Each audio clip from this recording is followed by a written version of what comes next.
Bonjour les amis, j'espère que vous allez bien, que tout se passe bien pour vous. Alors cette vidéo est une nouvelle vidéo tutoriel pour vous montrer une de mes méthodes que j'utilise pour identifier les zones à forte probabilité de retournement en intraday.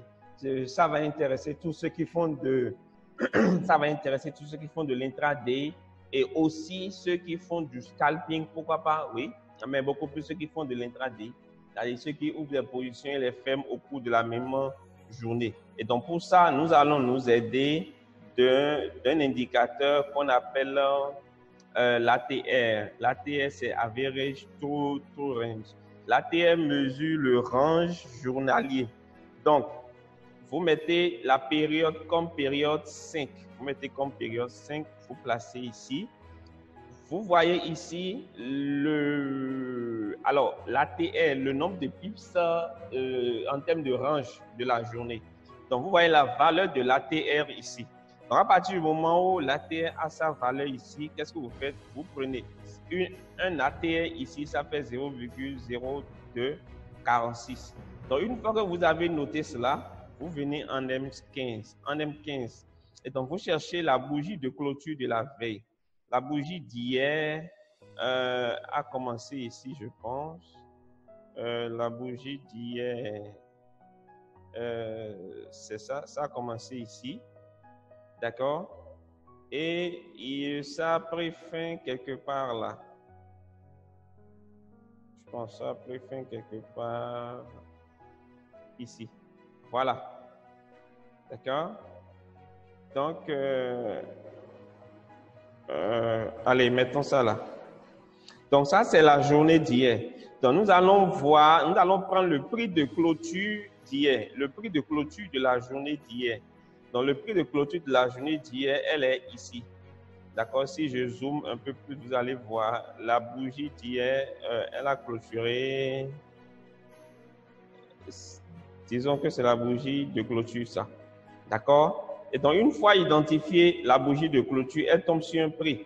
Et donc, rappelez-vous, notre ATR était de 0,0246. Donc, qu'est-ce que je fais? Je fais le prix de clôture plus l'ATR. Donc, l'ATR est de 0,0246. D'accord? Le prix de clôture de la journée d'hier, est de 1,22717. 1,22717. Donc, qu'est-ce que je fais? C'est simple. J'ouvre ma calculatrice. Et donc, je fais le prix de clôture d'hier ici. D'accord? 1,22717 plus l'ATR.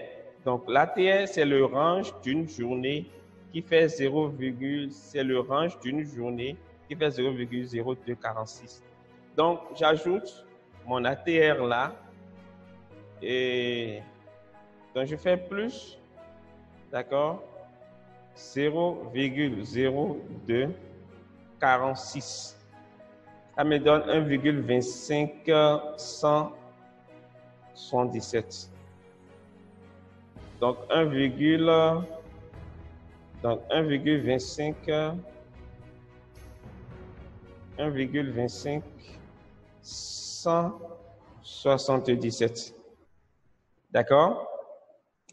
Maintenant, je fais toujours le prix de clôture d'hier plus 1,5 de l'ATR. 1,5 de l'ATR. Donc, je vais calculer d'abord 1,5 de l'ATR. L'ATR fait 0,0246. Donc, 1,5, ça fait 0,0246. Ça fait l'ATR divisé par 2 plus l'ATR. Donc, 0,0246. Ça me fait 0,0369. Donc, 0,0369. Donc 1,5 de l'ATR, ça fait 0,0369. D'accord? Et donc, qu'est-ce que je fais? Je viens toujours prendre le prix de clôture. D'accord? Les 1,22717 1,22717 plus 0,0369, c'est-à-dire les 1,5 de l'ATR. Ça me donne 1,26407. 1,26407. D'accord? Ensuite, donc, ici,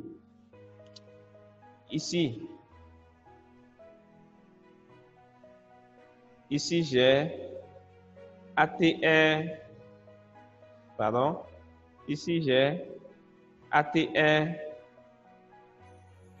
plus, j'ai le prix de clôture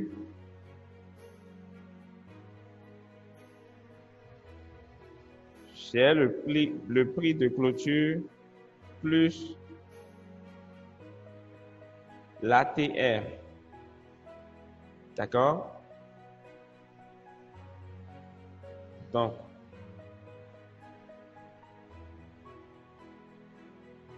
le prix de clôture de la veille plus l'ATR. D'accord? Ça, c'est ça qui est là. Et en haut ici, en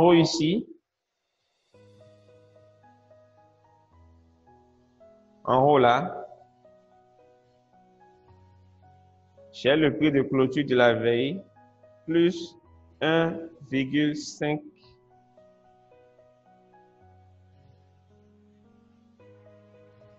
de l'ATR. Donc, 1,5 de l'ATR ici. D'accord? Maintenant, je vais faire le même exercice en bas. Sauf que je le ferai en moins. Donc, ici, qu'est-ce que je fais? Je fais le prix de clôture 1,221717 moins l'ATR qui est de 0,0246, ce qui me donne 1,20257. Donc ici j'ai 1,257. 1,257. Maintenant, je vais faire le prix de clôture moins 1,5 de l'ATR. Donc,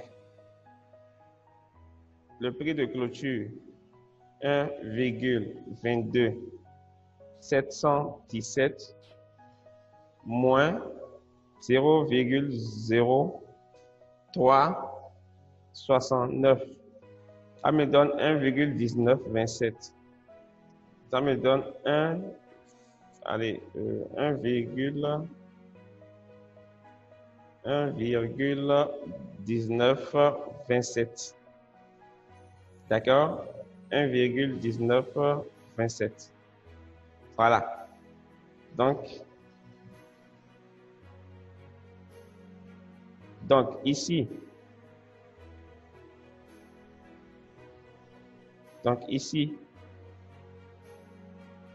j'ai une zone de retournement à l'achat. Ici, j'ai une zone de retournement à forte probabilité à la baisse. Cette zone, je vais marquer ça en couleur rouge. D'accord? Je vais la mettre en couleur rouge. OK? Donc, si par exemple je viens en H1, J'ai mes zones de retournement. Oui, même si je reste en M15, j'ai mes zones de retournement sur le marché. D'accord? Donc, potentiellement, il peut y avoir un retournement. Potentiellement, il peut y avoir un retournement haussier, pardon, à la vente, baissier ici, ou ici un retournement haussier. Maintenant, une fois que, donc, il y a un truc que je n'ai pas mentionné, c'est que ici,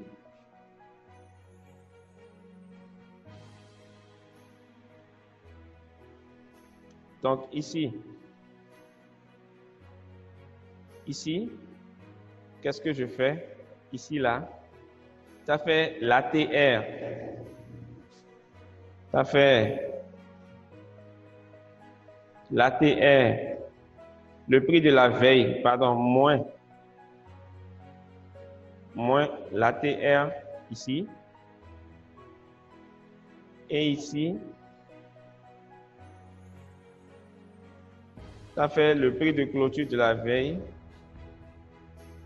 moins 1,5 de l'ATR. D'accord? 1,5 de l'ATR. OK, donc ça, ce sont mes deux zones à forte probabilité de retournement qui sont là. Nous allons faire un exercice avec le DAX. Donc ici, je vais toujours en D1.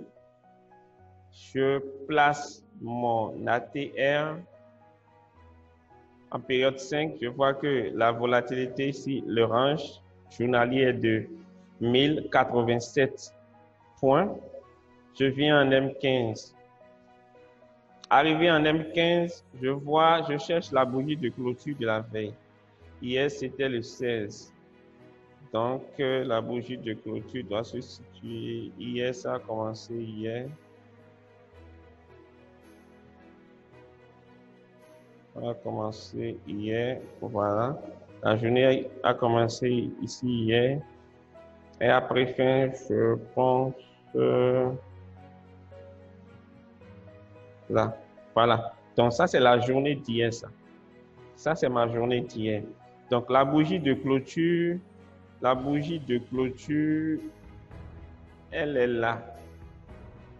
Si je ne fais pas n'importe quoi, la bougie, voilà, elle est plutôt ici. Voilà. Donc, la bougie est là. OK?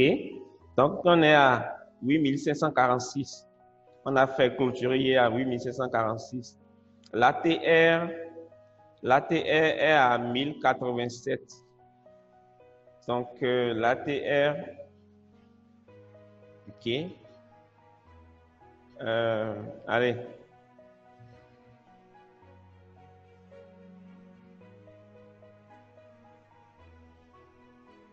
L'ATR est à 1087.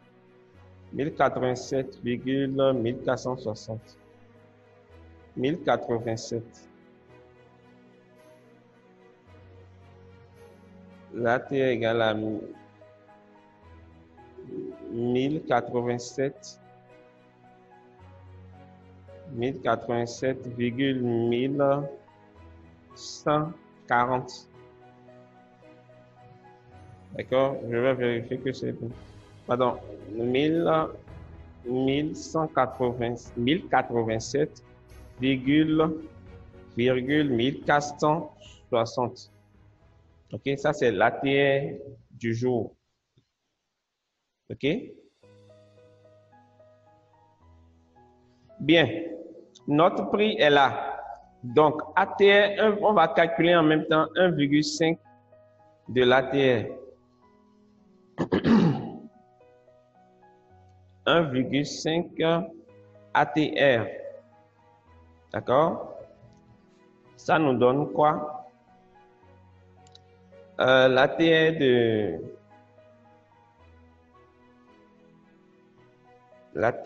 est de 1087. virgule 1460 divisé par 2 plus 1004. On reprend 1087,1460, d'accord, divisé par 2 plus 1087,1460 égale 1630.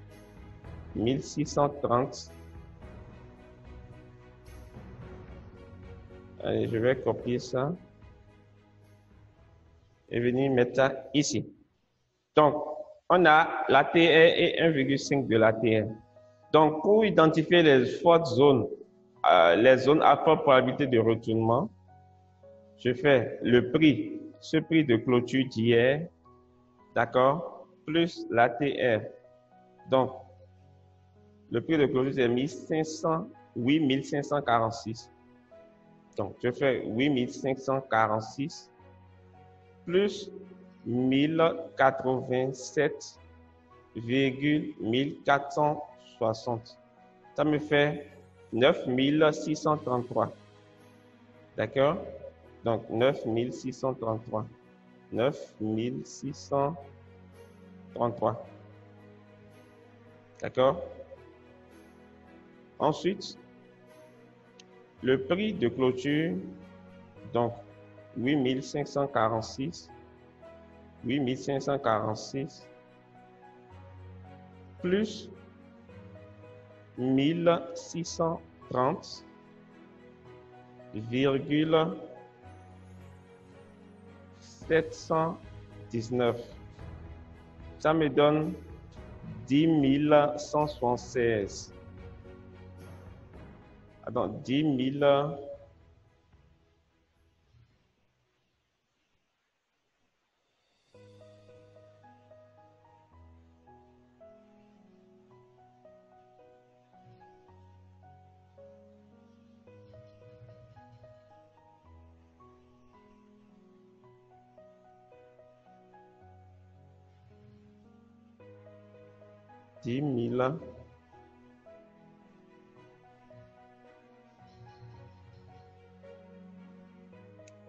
D'accord?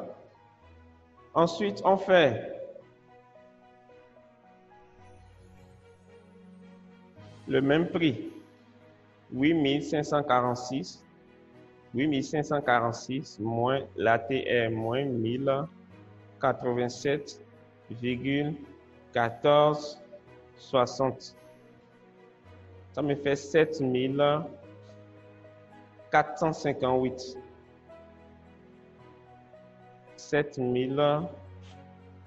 7458. D'accord?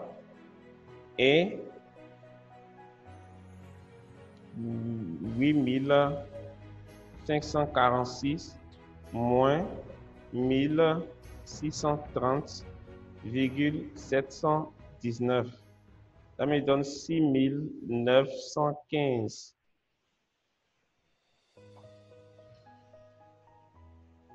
6915.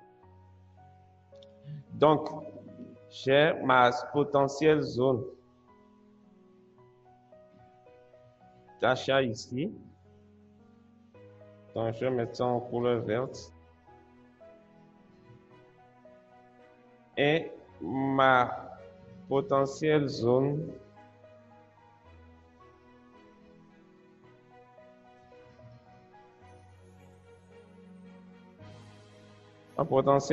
de vente ici. D'accord? Maintenant, lorsque je finis de placer je finis d'identifier ces deux zones, un peu comme sur le GBP ici, d'accord? Je vais placer mon point pivot, d'accord? Alors, pourquoi je place mon point pivot? C'est pour donner encore plus de poids, ok? C'est pour donner plus de poids à ma zone. Donc, qu'est-ce que je fais? Je place le point pivot du jour. Et donc, je vois parmi les pivots, je vois que cette zone correspond à la R3 journalière. Donc, je sais qu'à 10 176, il n'y a rien à faire. Bon, pas qu'il n'y a rien à faire. Allez, à 10 176, il y a une forte probabilité de pouvoir vendre. Donc, lorsque le prix monte jusqu'à 10 176, arrivé dans la zone ici, je vais commencer par chercher un signal de retournement baissier. D'accord? Qu'est-ce qu'on voit ici? Ici aussi, on a la S3 journalière. Donc, si on descend jusqu'ici, je vais chercher un signal de retournement haussier. D'accord? Ici aussi, je mets mon point pivot. Je considère les zones qui coïncident avec les points pivots. Donc ici, par exemple, je vois que là, on a la R2 ici. D'accord? Donc ici, il y a une forte zone pour pouvoir vendre. D'accord? Ici, je vois qu'au niveau de ma zone d'achat, aucun point pivot n'y est. Mais par contre, la S2 est proche. Donc, ça, dès qu'on casse la S2, toute cette zone peut être une bonne zone pour pouvoir acheter si j'ai un signal d'achat dedans. On va faire un dernier exemple avec le pétrole, le WTI. Je prends toujours en journalier. Je prends mon ATR. L'ATR journalier est à 3, donc l'ATR est à 3, bon, ATR égale à 3,4980. D'accord? Voilà. Et ce qui veut dire que 1,5 de l'ATR, ça fait 3,4980 divisé par 2 plus 3,4980. 5,247. Donc,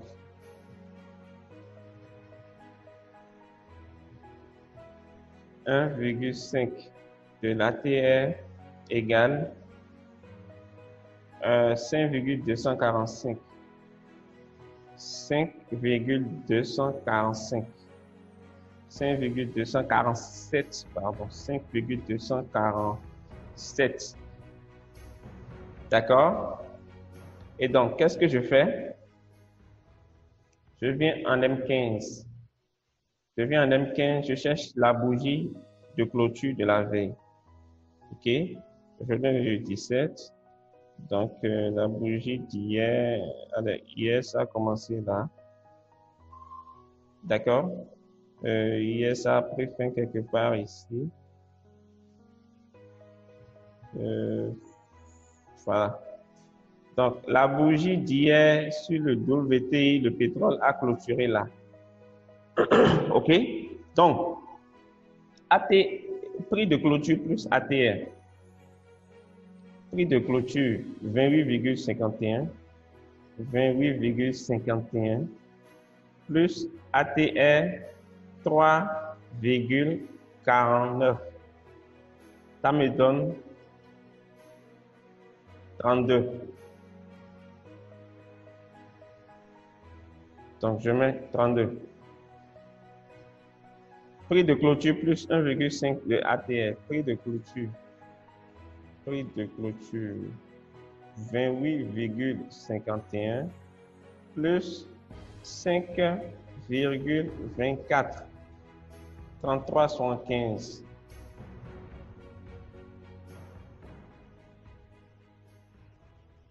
33,75.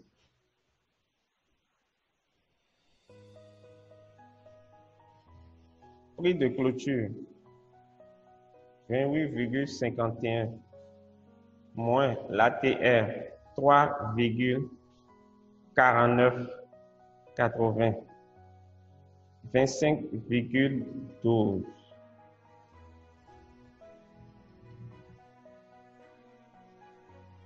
25,12 D'accord? 28,51 moins 1,5 de l'ATR.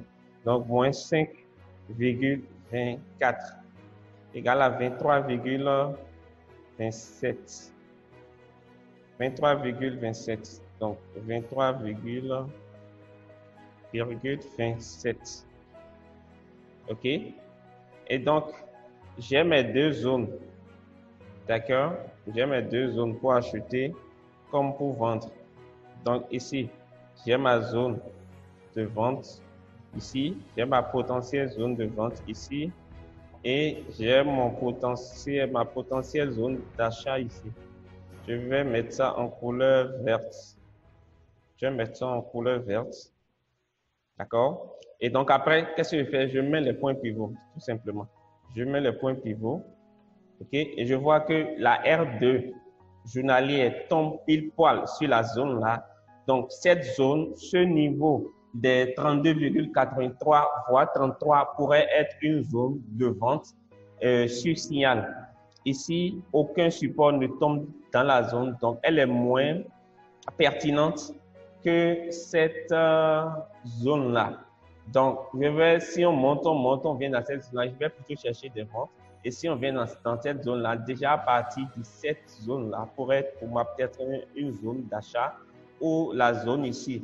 Alors, vous n'êtes pas obligé d'utiliser les points pivots. Vous pouvez utiliser aussi les chiffrons pour valider les zones que vous avez identifiées, les zones à forte probabilité de retournement.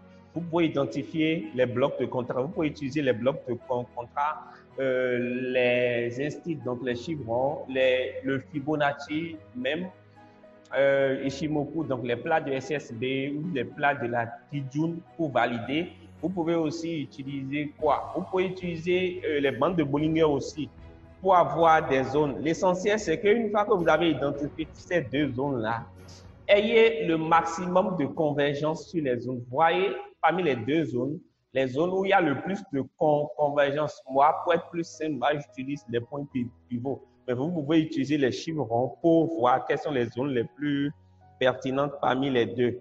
D'accord? Et lorsque les prix viennent dans une de vos zones, vous attendez pour pouvoir shorter ou pour pouvoir acheter dessus. Voilà, les amis, ce que je voulais partager avec vous. J'espère que ça vous a appris quelque chose de concret. J'espère que vous avez appris quelque chose de nouveau. J'espère surtout que vous avez compris. Si vous n'avez pas compris, réécoutez, regardez la vidéo plusieurs fois et revenez-moi dans les commentaires avec vos questions si vous en avez. Je demeure disponible pour répondre à vos questions. Merci beaucoup. N'oubliez pas de partager la vidéo, de vous abonner, de commenter. Et moi, je vous donne rendez-vous dans la vidéo prochaine. Salut.